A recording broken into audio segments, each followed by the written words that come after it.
Everyone, thank you so much. It Good. is an absolute pleasure to be here.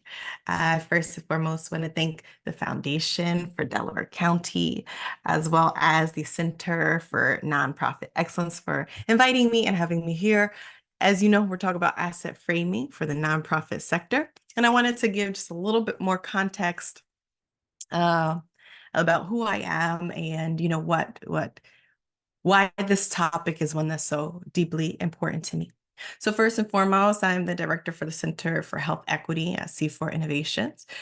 This is talking about asset framing as well as asset mapping and equity-centered approaches is what I do all day long, and I have the privilege and honor to do it on a quite national scale. So it's very exciting to be here.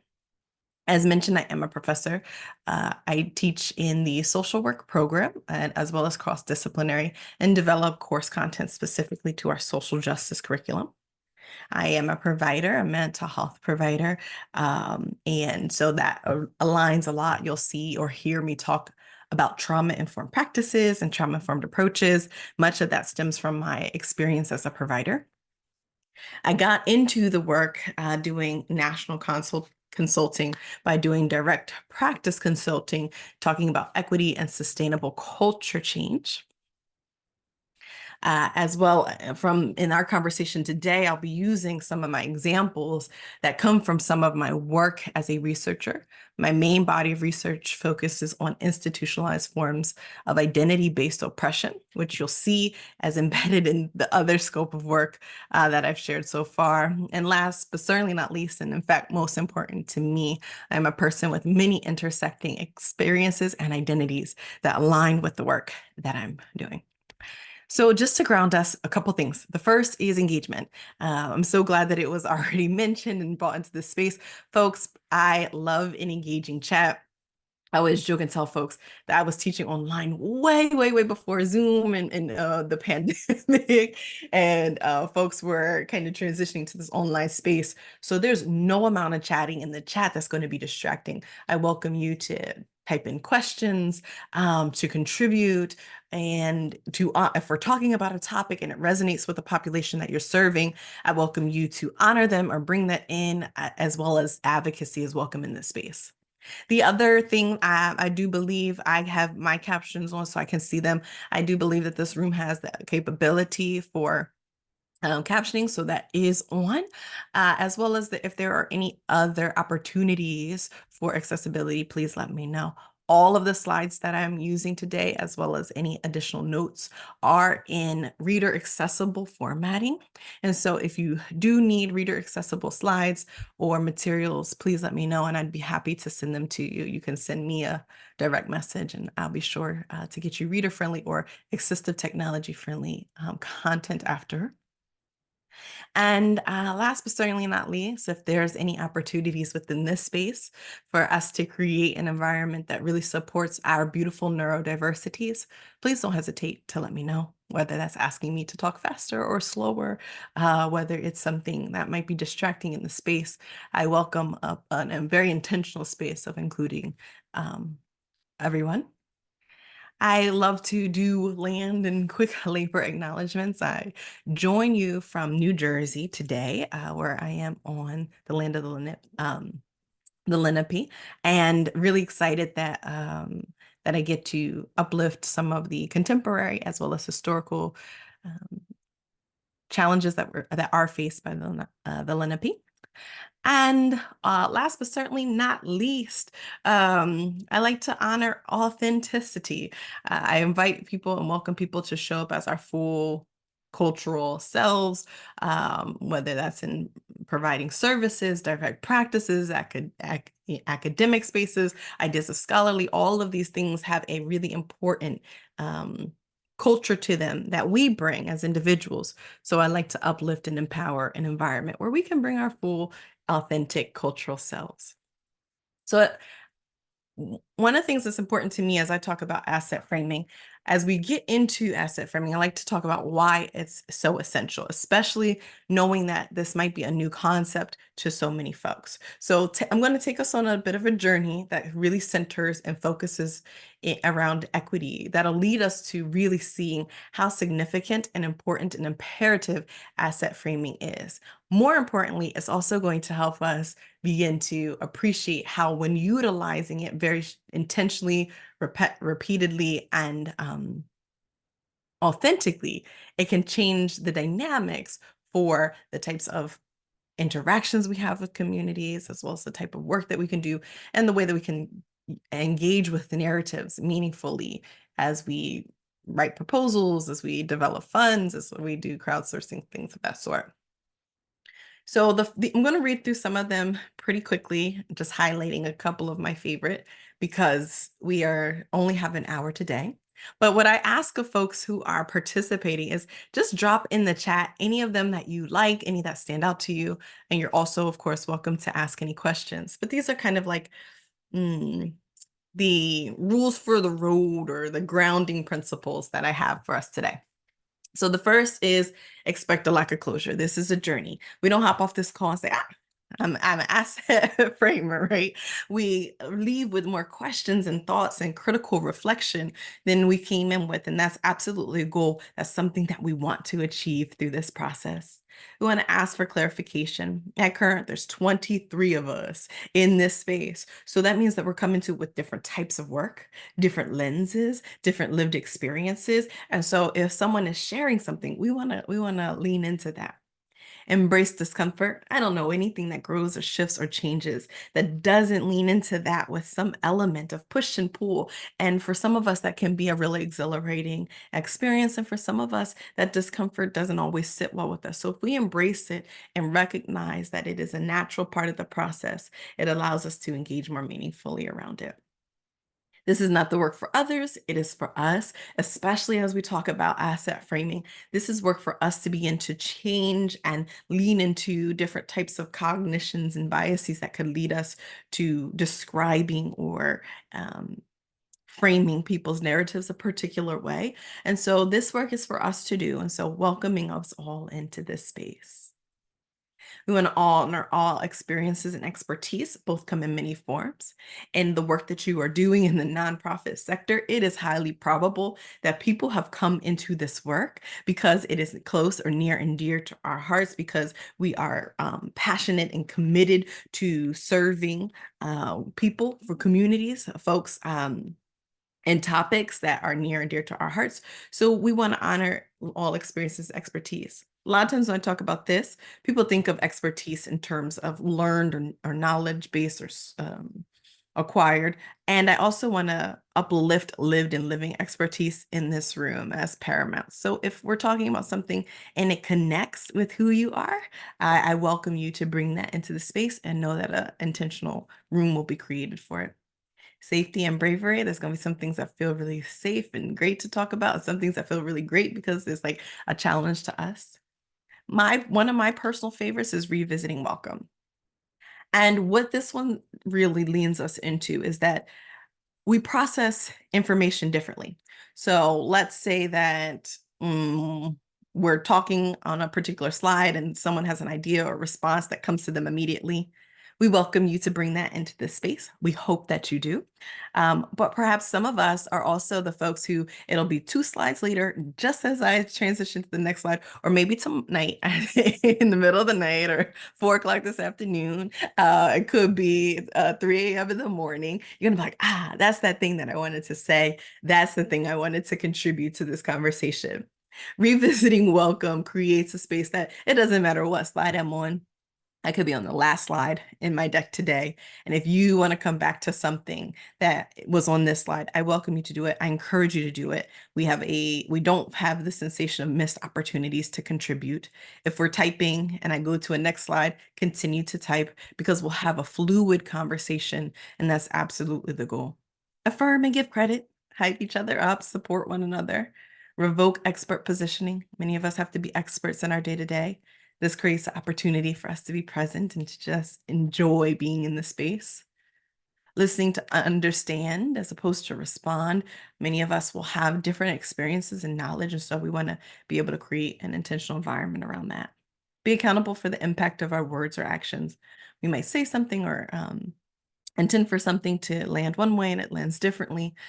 We are able to have these conversations, particularly in thinking about asset framing and the utilization of it. It requires us to be able to shift some challenging, difficult, or maybe even sometimes problematic language that's used when describing communities or individuals. And so accountability is a big part of it.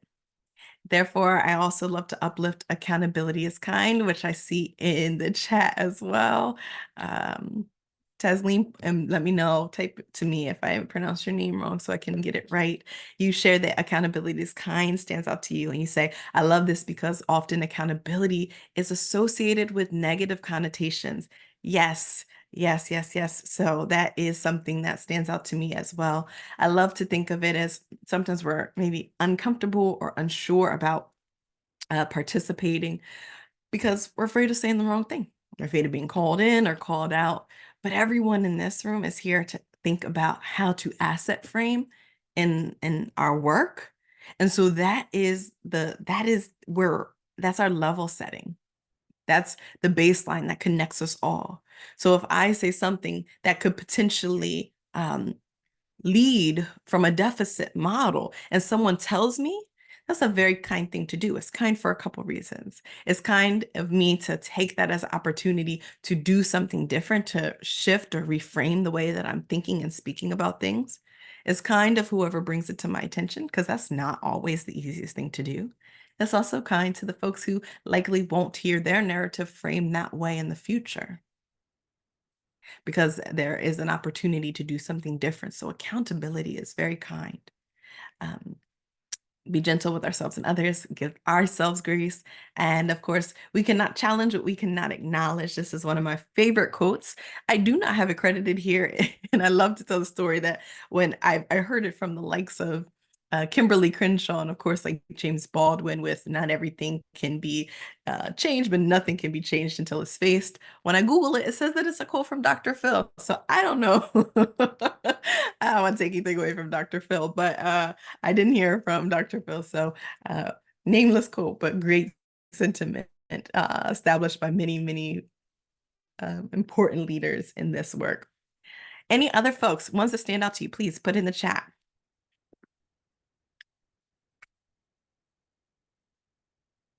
Keeping my eye on the chat, ones that stand out to you.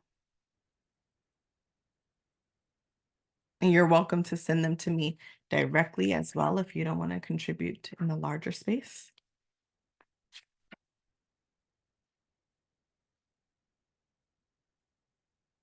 Yes, it makes us feel better and allows us to feel safe outside of our desired perfected selves. That's great. Embrace discomfort. Yeah. Carol, I'm processing the idea of embracing discomfort. Vincent says embracing discomfort. We need it to grow. I love this one. I think we're going to kind of hone in on that in our time today. Honor all experiences and expertise. Beautiful. Nakia, great to see you.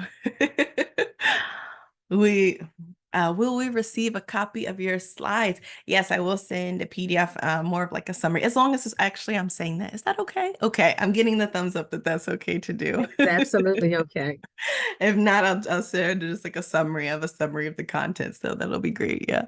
Mary says revoke expert positioning. That really resonates with you. It's a journey. Yeah. Good. Yeah. Yes, good, better, best. Never let it rest till your good is better and your better is best. Nara, that's beautiful. I've never heard that before. That's great. Julia, love the revisiting welcome. It takes you a while to process ideas sometimes. Yeah, we're pulling together really critical context from a multitude of different spaces. Clear as kind, says Blair. Yeah.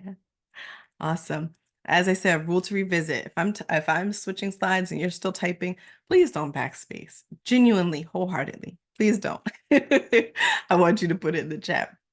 I just like to honor that we're in a room of expertise, so please feel welcome to continue to chime in. Asset framing is deeply rooted in looking critically at social justice. And in fact, the leaders and pioneers who we'll name and address and create room to honor in this presentation today really begin to look at this through a critical lens of equity, and addressing folks and communities that experience disparities with a high prioritization and a leading driver of asset framing around the narratives particular to Black and African American communities. So in the light of talking about equity, I'd like to take just 10 minutes here to go into the framework that I use, that I personally use that I use asset mapping, asset framing with. So I like to start with an ecological approach. And I lead with, what is an ecological approach? And ecology is a branch of science that is concerned with the interrelationships of organisms and their environment. It is the totality of patterns, relationships between organisms and their environments, people and places, us and the spaces that we occupy. And it is an often delicate, intricate system. It's often complex, as we are, intricate, delicate, and complex. And so we really begin by looking at people in the environment, taking a truly holistic view. And so I like to honor some data that shows up around why diversity, or why leaning into people's diversity is essential. McKinsey and Company did this amazing study. It included thousands of organizations and multiple countries, and it assessed, well, what is the benefit of diversity? And probably not surprising to many of us in this space, diversity and leaning into diversity improve the outcomes of these different organizations. And so when we talk about it, we usually lean into, how do we diversify? We lead with diversity.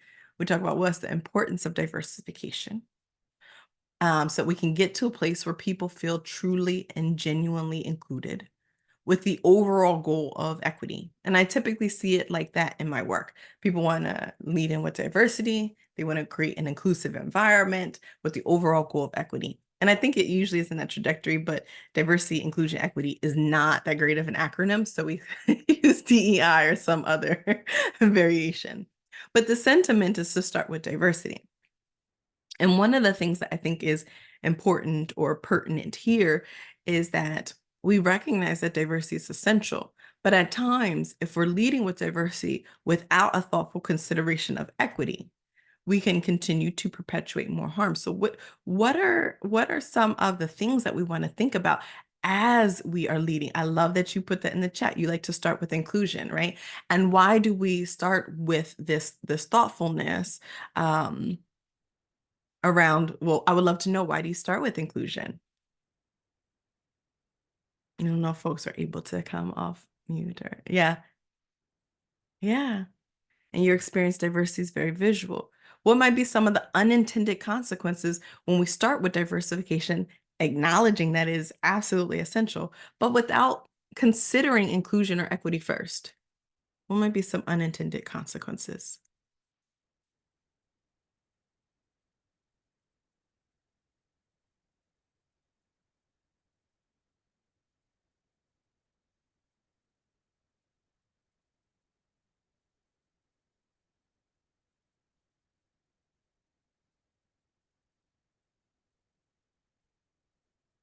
Yeah.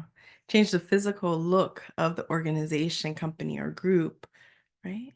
And it might be a rushed experience. Yeah. And that rushed experience could lead to potential harm. Sure thing, Carol. The question is, what might be acknowledging first that diversity is essential and adds so much great value? There's no shortage of data or research to support that.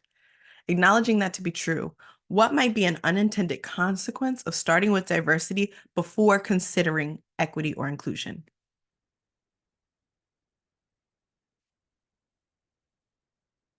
Mhm.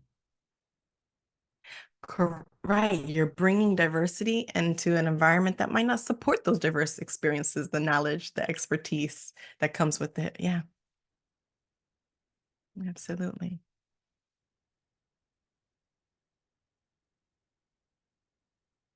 Turnover. Right. Yeah, if you're typing, continue to type into the chat. That's exactly what we saw in the data.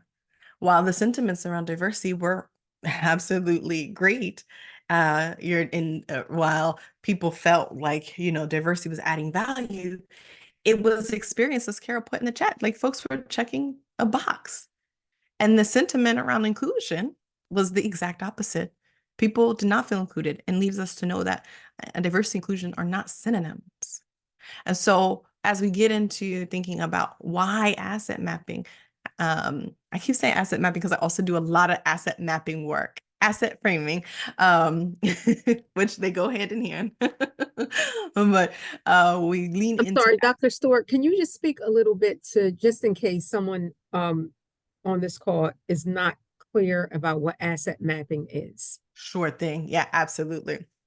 So it was introduced that as we talk about asset framing, it's leading with people's ambitions, their achievements, people's strengths, as opposed to leading with the deficits or the challenges or the problems that they're faced with. And so when we do asset mapping, we start to look at communities as a whole and look at the opportunities for strength where there are inherently built areas of community engagement where we see that uh, intentionality and the opportunities within communities. So beginning to really map those out so that as we lean into these conversations around asset framing, we can specifically point to the places where that's happening and use that as evidence and evaluation for where we can either develop interventions or strategically begin to leverage and empower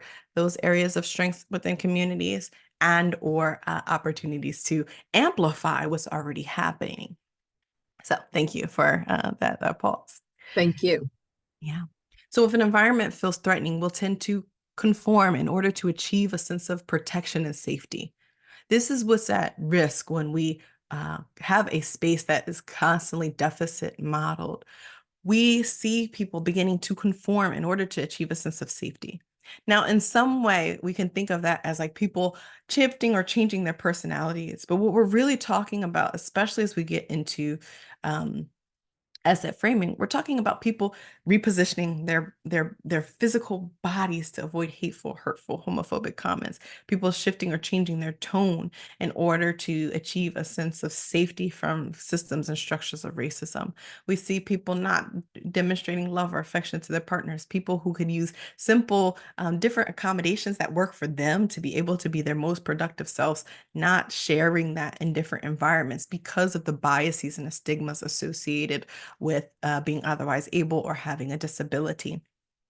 We see this in terms of, folks not acknowledging the land that is their own because it could lead to folks feeling uncomfortable pushing a narrative that is true for them, but also one that's not prioritized or leveraged, which we'll see in just a moment. The benefit of this pivot is that when our minds experience safety, it enables our social engagement system to be collaborative, to be empathetic. It allows us to connect, to be creative, to be innovative and bold. And I love and get excited thinking about what it would look like if we could be creative, innovative, and bold. And as you think about the communities that you work with, the work that you do, what would creativity, innovation, and boldness look like?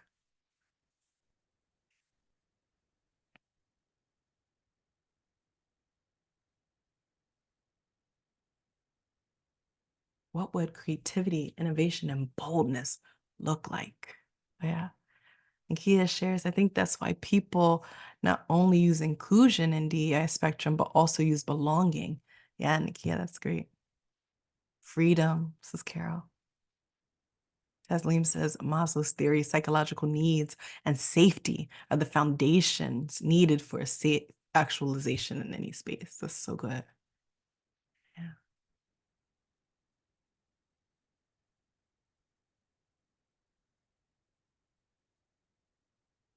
And so I develop a framework that pretty much is suggesting what you all suggest. And this is a framework that I developed to be able to talk about equity, to talk about inclusion.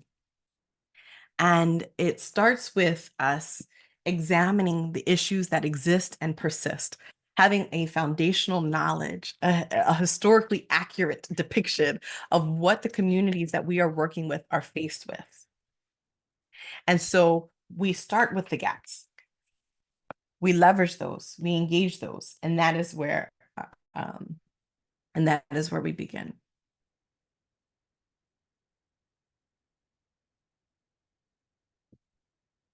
And so in this equity first framework, we start with equity. We say, what are the gaps that exist and persist? What's the true histories? How do we examine those? How do we dissect those? How do we begin to address those so that we're really nurturing an environment that's inclusive? So when the diverse perspectives that are there, that are contributing, that are adding meaningful value to the work that we're doing or in the communities that we're serving, it can be valued. It can exist. It can thrive. And so we really want to start with looking at those harder questions. You'll see in some of the examples that we'll talk about today, the way that we frame or talk about issues within the community are very much rooted in systemic and structural issues. And so an equity first framework allows us to look at those gaps first, to examine those, and to call in and challenge in the things that are in the environment that are also important to name that are causing or leading to the disparities that we're hoping to respond to. I love that. Safety to be yourself and to bring your whole self. Yes. Be open to learning new truths. That's brilliant. So let's talk about how to apply asset framing to do this, to accomplish this. Because when I talk about equity and equitable change and culture change, because that's my work is centrally focused around equitable culture change. And utilizing asset framing is essential to do so. So let's talk about how it's used to do that. So this research um, comes from the National Maternal Child Health Navigator. And of course, it is citing Turbian Shorters, who is credited with leading and developing asset framing. Reframing the narrative, defining people by their aspirations, not their challenges. It's a narrative model that really humanizes and defines people by their strengths, by their assets, what they bring, what they do, and what they aspire to be before noting the challenges or the deficits that they may face. It invests in people for their continued benefit towards society. And a lot of times when we're talking about asset framing is juxtaposed against deficit-based narratives, which starts with the problems, the intentional or unintentional stereotypes, as well as misconceptions. Now, I think what's really important to name here is that while it leads with those intentional and unintentional stereotypes or stigmas, it also perpetuates them. So in addition to being a response to it, it's also one of the ways that we begin to navigate and create new narratives, truer narratives, uplifting truer narratives that more accurately reflect the communities that we're serving and that we are a part of. So in asset framing, we strive to focus on places, conditions, systems, or solutions rather than on the perceived vulnerabilities in the groups that we're working with or we're talking about. Right. And it also connects with different historical reasons for different disparities as well.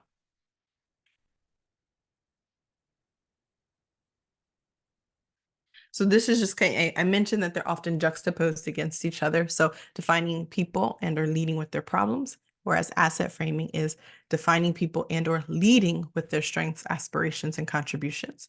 And then creating space also for people to see themselves, to show up for themselves, to tell their narratives and tell their stories, and allowing that narrative to be paramount is a big part of how I see asset framing.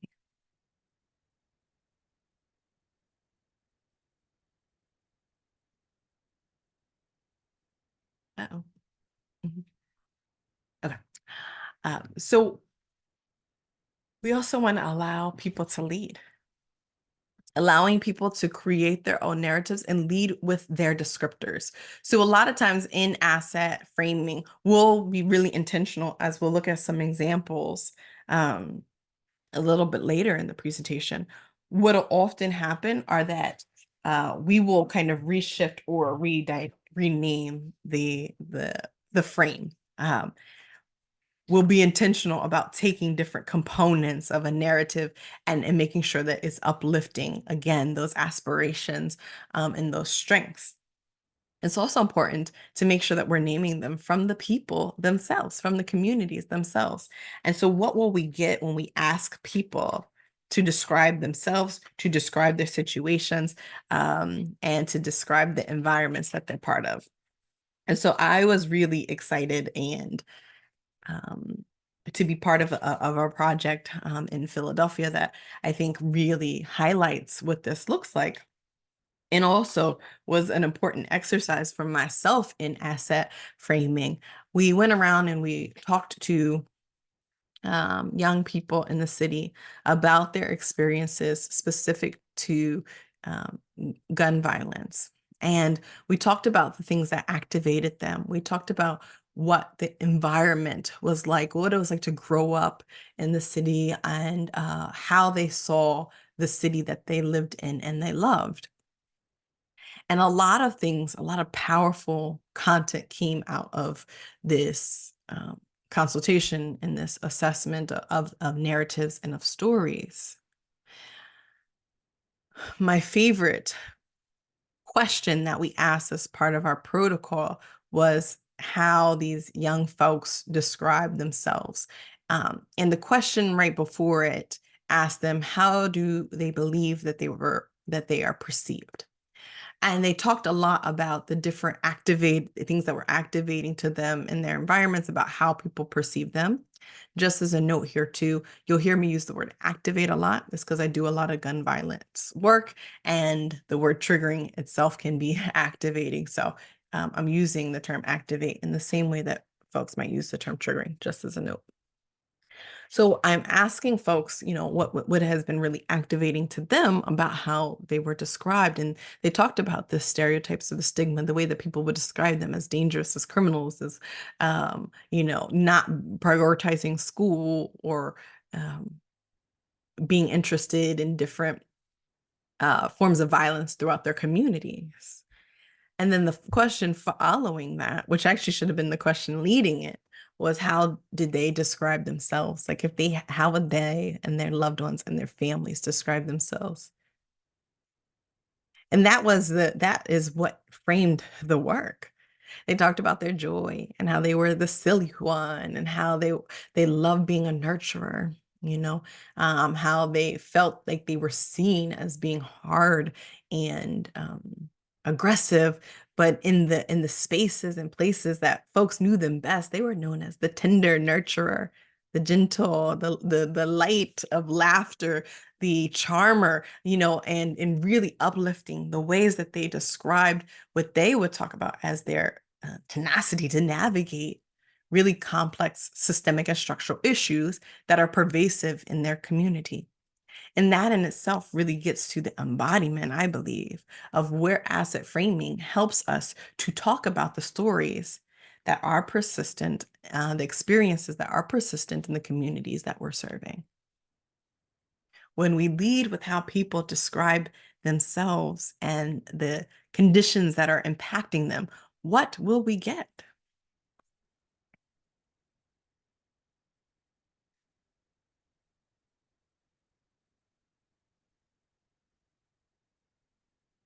Yeah,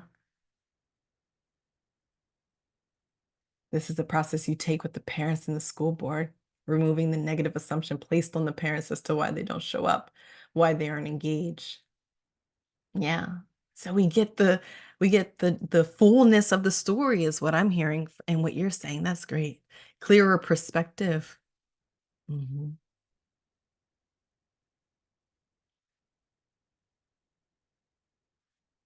We all have masks, and depending on certain spaces, we bring out the different masks. But oftentimes we don't wear the mask that people assume we should be wearing. People show up as themselves.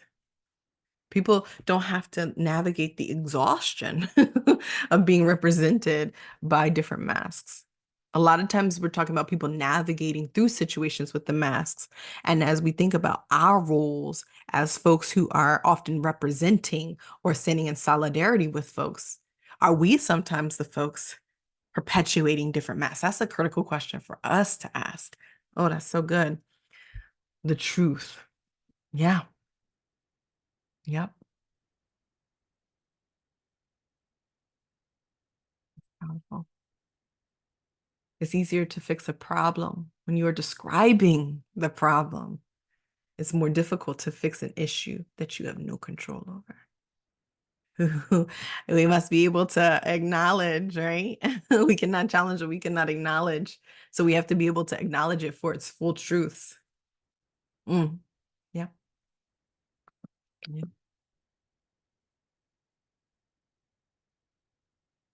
So looking at changing the context, not the people. That's great. So some reasons why and how I see this to be absolutely essential in the work that we're doing. And as we kind of go through these different pillars of it, I I would love for folks to think about how this applies to the communities and the individuals and the families and the young folk who you serve. I would love for you to think about what are some of the ways that they are described, whether it's in how we go for different types of funding and how we submit information, whether it's in the materials that we put out in our websites or our brochures, if it's how we outreach and engage with communities. I want us to think about all of the places where narratives are used to connect, and I want us to think about the benefit of the benefits of asset framing, which these are the things that I find to be the benefits and the strengths of them, as these are their own things as well. Ethical storytelling. Wow, that's great. So I see it as a very trauma-informed approach. It really looks at recognizing the impact instead of leading with what is described as the people, the individuals, the communities, the families, the children, and their problems. It instead starts with recognizing the more broader systemic environmental factors that are playing a critical role in impacting people's wellness overall. It's responding to and thinking really thoughtfully about race-based traumatic stress, things like insidious trauma. So insidious trauma is trauma that's associated with being part of a historically or systemically or contemporarily currently oppressed identity group. Again, that oppression being perpetuated onto people. It looks at historical and generational trauma, the reasons that might be influencing people's decisions or the hesitations, the reluctancies, the nervousness, the appropriate adaptive behaviors of communities that we see in that historical, generational, intergenerational trauma. Yeah.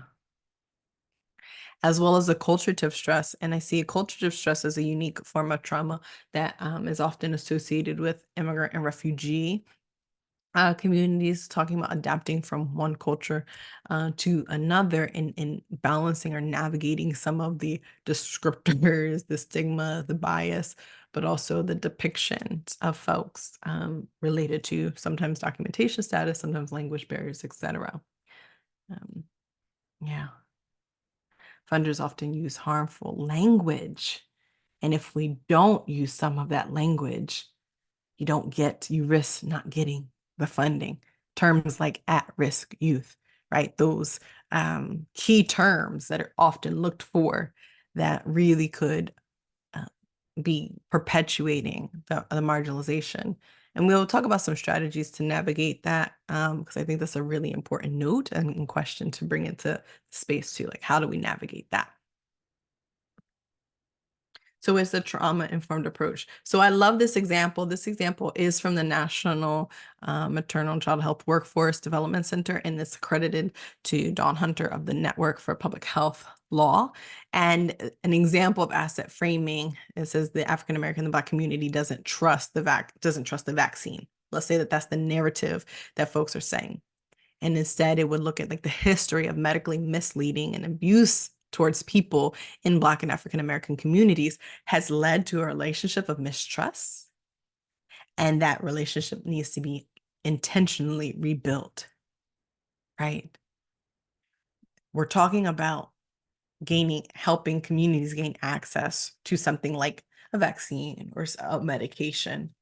And instead of saying, hey, folks aren't coming, they don't trust it, that's the problem, really recognizing that the problem is that there's this huge history. There's this lack of response or acknowledgement of the perpetuation of this history that is actually serving as the barrier to people um, uh, having trust with the structures that are providing the vaccine, and or just general appropriate adaptive behavior that makes people feel safer given the historical context. So that is an example of asset framing. Another value that I see is that it also leads to very authentic interactions. So I spent, the first half really talking about the importance of authenticity. And so I think that this is also another really important space to say it leads to authentic interactions. So if you haven't learned anything about me so far, you learned that I love developing frameworks. I love developing frameworks. And so this is a framework that I developed that I use with lots of different organizations. I call it the Authentic Change Framework. And in this framework, I have folks start with identifying the things that need to be acknowledged. So this gets us to the truth and the historical context that is necessary to even be able to. This is before you're even able to asset frame. Having this critical understanding is important. So we start off with the acknowledgement component. What needs to be acknowledged? What needs to be addressed? Where are the truths in the history? And do we know? Do we know, or do we have some work to do to really understand the impact, the dynamics, the experiences of folks within communities and families, in school systems, in healthcare systems, wherever we're doing our work? Then the accountability. This is where we begin to acknowledge our contributions, our missteps, our active participation, and maybe sometimes it's none of those things, but a missed opportunity to do something differently. We lean into the accountability component of it. Where do we really need to take uh, accountability and acknowledge those gaps that we talked about around equity that exist and persist? And then action, acknowledging what those next steps, those critical next steps to be, which helps to build trust with the communities that we're serving and that we're working with, and the individuals we're working with, to demonstrate that not only are we aware of and not only are we accountable to, but there are next steps that are happening. And I think asset framing tends to be one of those critical next steps. It tends to be one of those critical next steps. Yeah. These narratives, each place that I'm reading from the chat for folks who aren't able to see it. The narratives, each place, the accountability of owning the issue in different groups. The first place is owning it on people. The second narrative places it on owning the system. We should ensure that our narratives are placing the accountability of the issues in the right spots, in the right places. Yeah. And using trusted resources and community to lead and guide the interaction to help build trust. Trust creates new relationships and improves communication. It sure does. And so one of the ways that I really see the authentic change framework really supporting that is that it kicks us off instead of saying like, oh, well, we're sorry about this. It takes acknowledgement. We are aware of accountability, and we have contributed to an action. And as a result, we will. Another thing that I think is a strength of asset framing is it's often referred to, and we often talk about the impact that it has on addressing or shifting types of biases, conscious and unconscious bias, the neuroconnectivity of it all. Our words have power, and it is important to demonstrate the completeness or the wholeness of stories. This helps to remove ambiguities that natural cognitive biases, implicit biases would otherwise fill. So it can help to remove those ambiguities that lead to or facilitate the growth of stigma. So the way that I really see this is when we give the short version, people don't want to take vaccines, that's an incomplete story. It leaves in big ambiguity. It allows for us to develop another alternative story or narrative to what's happening when there's actual real truths that are just being left out of it. So it utilizes the strength of our words and communication. It emphasizes and reinforces. We often reinforce or emphasize webs of deficit. And I love to like bring this home to say, how many of us do this? If you get an evaluation that has 12 items on it, one of them's critical, 11 of them are like best thing ever. We sit and we think about that one. But how did they get, but where did they, I wonder why that, who said that? And we give so much energy and intention to the one. What that does is it creates stronger neural webs. It creates stronger, um, a basis to focus and emphasize and uplift that one, where there's this huge network of other strengths that are being ignored and not expanded on. And so it focuses on that person, that one perceived thing, as opposed to building it. This is what's happening around narratives that are influencing our community. And now it's happening to us so unconsciously. We're talking about the issues that are faced with our communities, and we're focusing on that one thing that we're trying to fix. But that makes all of the conversation that comes after it focused on that one issue, and now all the other strengths about how the communities, the individuals, the young folks, the people in recovery, whomever we're working with, have been responding to, navigating, and addressing the barriers that they're faced with. It also, the connection to different biases. So you have implicit bias, explicit bias, as well as our institutional norms. Oh, that's the way that we always do it. Asset mapping really addresses that. And it is about the consciousness and the subconsciousness of it, which I think is important. Trabian Shorters talks about we overprime an unbalanced narrative. I thought that was um, such a great way to put it. We overprime the unbalanced narrative. I thought that was beautiful. Yeah. Side note, Voice of Witness is an amazing organization that does work around ethical storytelling and narrative building. That's great. One of the things that one of the sources that I use is this work of Dr. Ken Hardy that talks about the generic tasks and the tasks of the privileged and subjugated. I just brought in the generic tasks for time reasons, but I think that they're important to note. It talks about being an expert in our own experiences, not of others. A lot of times this shows up as well-intentioned advocates of us to tell people stories. And so we lean into the opportunity to stand in solidarity with people, not speak for people, finding opportunities for people to tell their stories and ensuring that it's reflective in the voice of the communities that we're working with. So we create space for the telling of one's stories and make space for both thoughts and feelings, so the facts don't get caught up in those shortened versions of the truth. A lot in the chat about ethical storytelling. Yes, this narrative, the storytelling component of it is a huge part of asset framing. It's in the stories we tell. It's in about advocating for versus standing in solidarity with, contributing with people, collaborating with people, framing the experiences and lived and living expertise of other people. We want to have that be led by that lived and living expertise.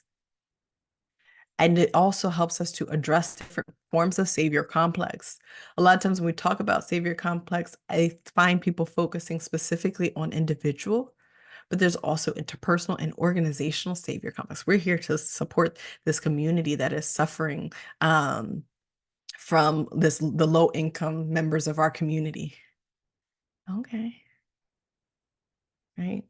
So I like to get real specific. So I'm going to give some examples in just a moment. I think this might be my last area of why I think is essential. It is a strengths-based approach. It leads with people's strengths. Yeah, it is. It leads with people's strengths. It examines the benefit of collective strengths as opposed to comparing our strengths to others. I see this a lot where it's like, oh, well, if this community just did more of this, instead of, we're trying to create mirrors of other people's strengths. There's a lot of different strengths that people, community, individuals, families, young people can have. And so instead, if we really look at and emphasize the different strengths that people have, then we really have this whole collective of even stronger things. Yeah. Right. And we navigate away from the frustrations, the gaps, the lack of similarities, and lean into collective strength. I love this favorite quote. There's no such thing as voiceless. There's only deliberately silenced or preferably unheard. Yes. So, moving away from terms like voicelessness, one, because it can be quite ableist, as there's people who cannot access their voice, for one. But then also, it's typically people who aren't being listened to. And the critical question we have there is why. So that's great. Thank you for sharing that. Okay. So let's take our last 10 minutes or so, 8 minutes or so, to look at some examples. I'm going to read them with good intention because these are things that I'm sure many of us have heard before. And then we're going to look at some reframes, some asset framing that mirrors them. And then hopefully we'll have just a couple minutes for questions, if at all. But I'll also provide a way to contact me if you want to follow up later. So, examples read with really good and great intentions. So this one's focused on education. Low-income students are at risk of falling behind in school due to lack of resources, right? That's not inherently like we wouldn't read that and like, that person's trying to be violent towards students. No, this organization, this group, this not, nonprofit organization is we're addressing the issues related to low-income students who are at risk of falling behind in school due to the lack of resources. I think a second level deficit framing would be low-income students demonstrate remarkable resilience and creativity in overcoming obstacles to their education. I think that's even more, that's a stronger asset framed statement. I think maybe one thing we want to move towards too is students. The students here, they demonstrate remarkable resilience and creativity in overcoming the obstacles that are present for them in accessing their education in under-resourced and underserved schools. So it's really elevating the strengths and looking at what we're talking about the students. So how are we defining the students? As remarkable, resilient, and creative. And where is the issue? The issue that they're having is accessing education in under-resourced and underserved schools. So let's look at resourcing and serving school systems so that the creativity and the resilience and the navigating experiences of these young folks can be paramount. Let's look at another example, read with great intention. Underserved communities have high rates of chronic diseases due to poor health behaviors. We want to address that in our organization. That might be someone's mission statement right now. Underserved communities have high rates. Maybe this is in your proposal. Underserved communities have high rates of chronic disease due to poor health behaviors. Second level might be underserved communities possess really strong social networks and cultural practices that can be leveraged to improve health outcomes. And perhaps we can describe it. People who are in underserved communities, they demonstrate strong social networks and cultural practices, and we can leverage those to improve health outcomes, especially those related to chronic diseases. We're not saying that the chronic diseases are persistent in these communities that are underserved, but we're also demonstrating that there is a strength that we can absolutely. This is why we need the funding. This is why we need the support. This is why we need the skills, the resources, the incentives, because we are able to see that there are strong social networks and cultural practices that can easily be leveraged to address this social issue, which is that there are chronic diseases that are persistent. Workforce development example. Unemployed individuals in this area, they lack the skills that are needed for today's job market. We're committed to helping them develop those skills. Again, I don't think anything particularly malicious, but furthering that the idea that people who are unemployed inherently lack skills, are unprepared for the job market. So a next level might be unemployed individuals have diverse experiences, and they're eager to learn new skills to contribute to the workforce. I think even more asset framed statement would be people experiencing unemployment in this area already have these diverse experiences, and they also demonstrate a readiness to learn new skills. Those new skills will contribute to the workforce, and the skills that they already have will contribute to the workforce. Framing those assets. The last example that I have is around community development. The deficit framing would be this neighborhood suffers from high crime rates and poverty. This is a persistent issue that we need to address. Next level would be the neighborhood is home to a vibrant community with strong leadership and a commitment to improving their environment, really showing the willingness of the community and the ability of the community to improve the environment. But I think a particularly asset framed pivot, and I'm sure even folks in this room could even think of a way to deepen it even more. This neighborhood is home to a vibrant community with very strong leadership and folks who are committed to improving their environment and responding to the social inequities that are perpetuating forms of violence within their community. Let's help this community out that is fighting against these systemic and social inequities. And so I think with asset framing, sometimes seeing it is important, but what it really gets to is for addressing the history that is perpetuating these opportunities. And so this is just a podcast with that I'll drop in the chat before I click off. But yeah, I'm very excited to continue the conversation. We have just a couple minutes if folks do have any questions, but I also wanted to make sure that if folks had rule to revisit, if you wanted to reach out to me in any other capacity, just to think about how this applies to your work, I welcome you to do that. I'm happy to do that. And again, I'm so grateful to the Center for Nonprofit Excellence for welcoming me and having me here today. And we'll create some space for a couple questions if there are any. Maybe just one or two, because looking at time, I don't want to hold folks. Thank you so much. If you do have a question, you can raise your hand. I'll enable your microphone so you can ask your question without having to put it in the chat. Yeah. If you choose, but if you choose to put it in the chat, you can put it in the chat. I see a question already. Carol says, suggestions regarding next actionable steps that can be taken right away.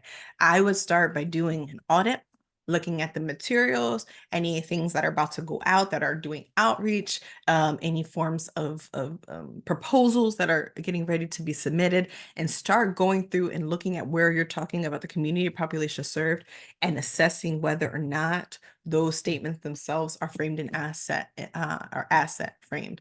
And if not, that might be a good place for folks to begin to do some research to understand the pervasiveness of the issue so you can speak to that. So you might not know about the social inequities that are causing the high increase in violence. So that would be the work for folks to do, is to go figure out what that is.